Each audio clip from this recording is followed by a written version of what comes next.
My sister uttered these cruel words about our elderly mother. Old people without money are just in the way. How could she say such cold things to her own mother? Anger trembled through me. I wasn't interested in Dad's inheritance or anything like that, so I could bear it, but it still upset me deeply. Then, shockingly, my sister and her husband kicked our mother out of the house. I glared at them, but they only smiled smugly, impervious to my protests. As I struggled with what to do next, Mom quietly said, "It's all right," and left the room. Bewildered, I followed her. After walking a distance from the house, she stopped, chuckled, and cheerfully remarked, "Those two are done for now." Perplexed, I asked, "What do you mean?" "My name is Kate. I'm 52 years old. I have never married, but I have no regrets about that. I've worked full-time at a local company, ensuring a stable life for my old age. My mother, Tiffany, is 79 years old. She and my father were known as a loving couple in our neighborhood until he passed away at 89. After his death, my sister Sarah became fixated on his inheritance. Sarah has a grown son who's known for causing trouble, and her husband is quite a character. Money-hungry and pretentious, always preaching that material possessions define one's worth. Their reckless spending habits constantly leave them short on cash, a troublesome pair indeed. Sarah has always been greedy and showy. I recall how, in high school, she would pester our mother for the latest fads. When Mom refused, Sarah resorted to stealing money from her purse. At first, Mom couldn't believe it. She noticed funds disappearing without her knowledge and decided to set a trap, leaving her wallet on the desk and observing from a hidden spot. As expected, Sarah took the money. Mom confronted her immediately, but Sarah shamelessly shouted, "It wasn't me. This is the first time. It's always Kate who does it." Furious, Mom scolded her but seemed relieved that Sarah hadn't stolen from someone else. My sister's husband shared the same mentality, maintaining appearances while their finances dwindled. They seemed eager to shower their son with money. It came to light that my sister and her husband repeatedly approached our parents, asking for financial support. They pressured them, saying, "We want to give our son a proper education. These days, tutoring is essential. Consider it an investment. Can't you spare $50 a month? If you don't help, don't expect us to care for you in your old age. Think of it as securing your future. Give our eldest son more now, and you won't have to worry about your later years." Our parents never intended to depend on anyone for their care, but they fretted about my future. "We're fine, but what about Kate?" My sister and her husband's eyes gleamed as if they found their prey. "Exactly, we can frame it as for Kate. Our eldest son will look after Kate in her old age. If you view it as an investment in our son, surely $50 or $90 isn't too much." Using the guise of care as a shield, they managed to extract a significant sum from our parents. So they continued to deplete our parents' finances. Mom and Dad lived frugally on their pensions, making their lives undoubtedly challenging. Then, their grandson secured a job and moved out of state. I feared he might never return, leaving our parents' financial support in vain. Discussions about tuition ceased, replaced by requests for money to cover their own living expenses. Our son has grown up and moved away, but his education drained us financially. "Can't you continue helping us?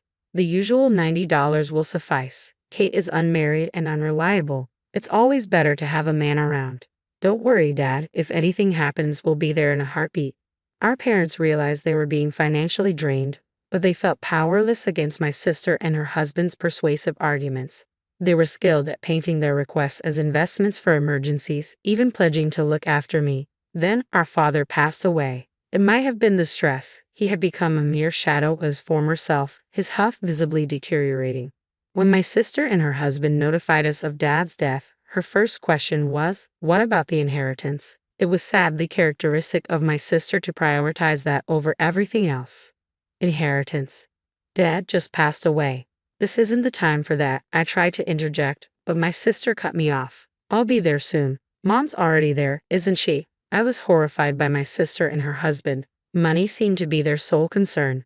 Even before the funeral ended, she began probing about the inheritance. Turning to Mom, she remarked, "Mom, you're not going to take everything in the inheritance, are you? You'll need care soon. Care requires money and strength, and you know a woman's strength alone isn't enough for that, right?" I struggled to grasp her words. Consider this. Would any mother-in-law feel comfortable revealing her vulnerabilities to a son-in-law she hardly knows? It felt like my sister was simply trying to pressure Mom, intimidate her, and lay claim to the inheritance. And what about Kate? What will become of her if she's left alone? Don't sisters need to support each other sometimes, Mom? You wouldn't want Kate to face a solitary life, would you? How could someone be so consumed by greed? I struggled to even consider her my sister anymore. I anxiously awaited Mom's response to her audacious demand for the inheritance. Mom calmly replied, "All right, I understand. I may need your husband's support in the future, so I'll waive my claim to Dad's inheritance. Is that acceptable?" But it wasn't. I attempted to intervene. "Mom, can we really trust her to honor her word?" Mom motioned for me to remain silent and then turned to me, saying, "Listen to Sarah.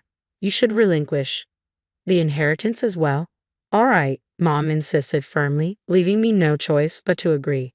The process of renunciation turned out to be more complex than anticipated, taking several days to complete. Throughout, my sister persistently called, demanding updates. "How's the renunciation going? Hurry up. Is Mom finished yet? Let me know when it's done." Despite my sister's relentless pressure driven by greed, I remained committed to honoring Mom's wishes and continued with the process. Once the renunciation was finalized, we invited my sister and her husband over. Mom announced that we had both relinquished our claims. My sister and her husband exchanged triumphant glances. Gazing at our elderly mother, my sister remarked with a cold smirk, "Old people without money are just a burden." I was stunned, struggling to grasp her words. "What? What did you say?" I demanded, hoping I had misheard. My sister chuckled callously. "I said old people without money are just a burden. You're useless now, Mom. Get it? This house belongs to us now. It's mine, and there's someone here who isn't welcome to stay." How could anyone say such cruel things to their own mother? It's unbelievable, right? Mom's continued presence in our house now seemed odd to my sister. "If you want to stay, you'll need to pay rent and cover living expenses. Is that acceptable?" Of course, it wasn't acceptable. This house held deep sentimental value for Mom, and she couldn't simply leave at their command. Yet after announcing the renunciation of the inheritance, they were already trying to evict the rightful occupants. It was unforgivable, even though we had signed away everything. Mom trembled as she replied, "It's all right, I'll leave. Everything in this house belongs to you now. Do as you wish with it all. I'll take only this small bag. I won't be returning to this house. Goodbye." My sister and her husband smirked maliciously. Fuming with anger, I accompanied Mom as she left. I felt somewhat bewildered as we departed. Even as we walked away, my sister and her husband made no attempt to follow. When we had put enough distance between us and the house, Mom suddenly stopped and burst into triumphant laughter. Why was she laughing? Had she lost her mind? It wasn't surprising, considering she had been manipulated by her own daughter and had now lost her home. Then Mom uttered, "Those two are done for now," with an almost cheerful tone. Confused, I could only manage to ask, "What do you mean?" "I moved out when I started working. By the time I turned 35, I had purchased the condominium. I never thought I'd marry. Where else would Mom go? I couldn't leave her alone, so I brought her to live with me." She repeatedly said, "Thank you. I'm sorry, not out of sorrow, but from a sense of guilt towards me. I knew she must have been deeply hurt. I resolved to live happily with her from then on." Once settled in the condo, Mom began to open up. "I wonder why sisters can turn out so differently. I always knew she was greedy, but to this extent. How much money will ever satisfy her? I've contributed approximately $110,000 each year for 15 years towards her son's education.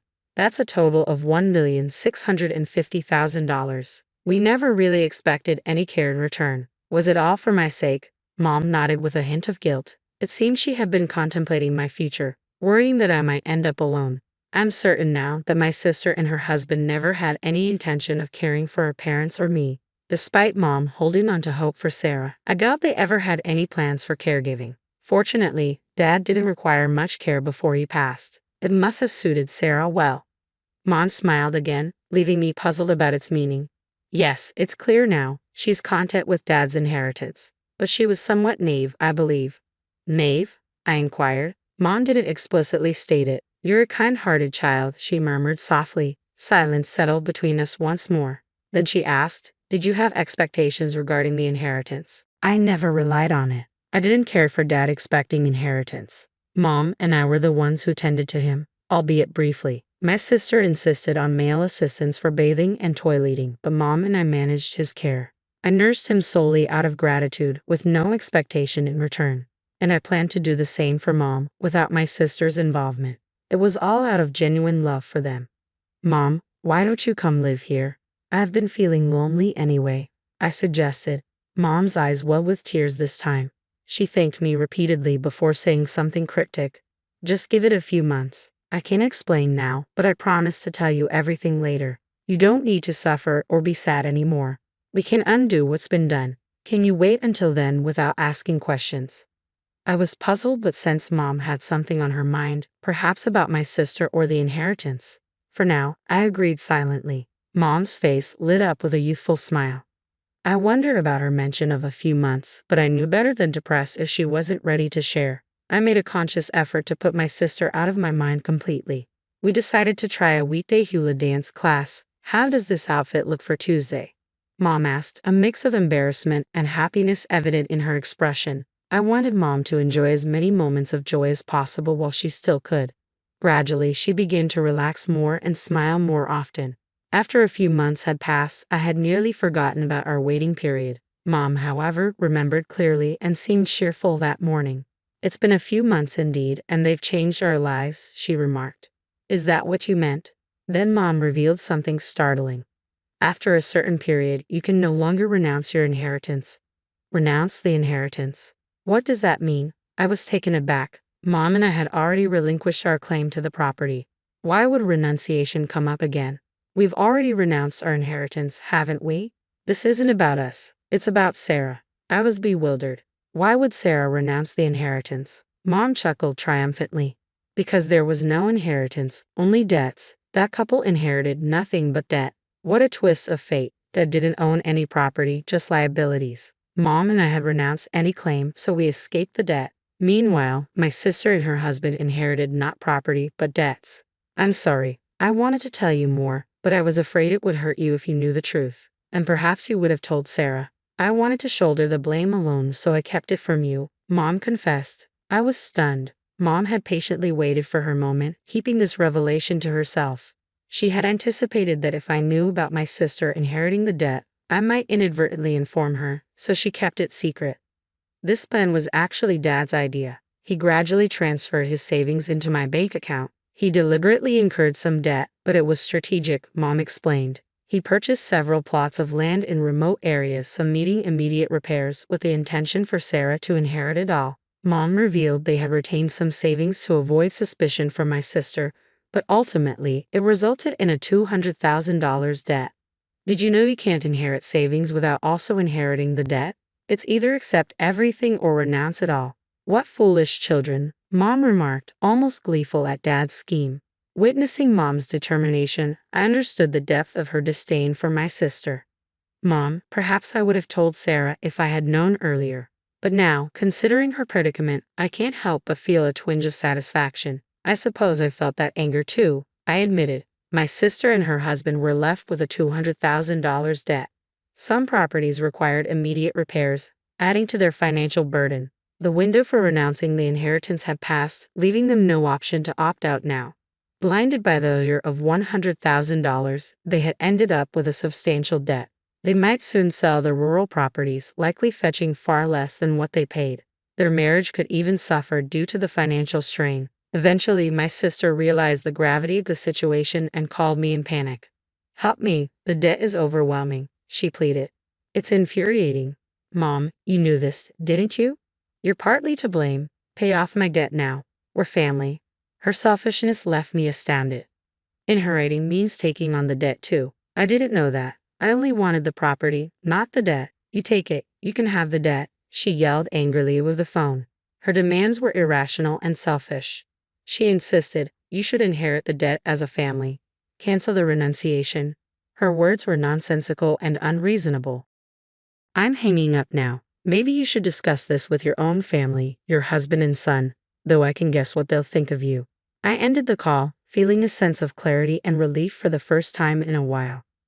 I had anticipated my sister and her husband might divorce. Indeed, my sister ended up getting divorced, but it was her husband who initiated it. As I suspected, he was driven by greed and likely saw no benefit in remaining married to someone burdened with debt. However, they couldn't divorce immediately with a sudden $200,000 debt hanging over them. They needed to settle everything before proceeding with the divorce. The house they lived in was sold. My sister and her husband, who always relied on our parents' money, never saved anything. Banking on dad's inheritance, they probably won't be able to clear the debt. What lies ahead for my sister is the daunting task of working diligently to pay it off. She insists she won't divorce, though it seems less about love for her husband and more about not wanting him to escape the debt and leave her alone. It's exactly the kind of mindset my sister would have. It's almost pitiful. Meanwhile, I continue to reside in the condo with Mom. It turns out Mom had transferred money into her own bank account and isn't facing financial struggles. She gives me around $70 each month for expenses. I've tried to decline it numerous times, but Mom insists, vowing to continue until I accept. Reluctantly, I've started accepting the $70. Despite receiving this money, I'm not spending it recklessly. You never know when Mom or I might need it, so I'm saving diligently. The hula dancing we started as a mother-daughter activity turned out to be surprisingly enjoyable. Most importantly, seeing Mom laugh and relish herself makes me realize that life isn't so bad after all.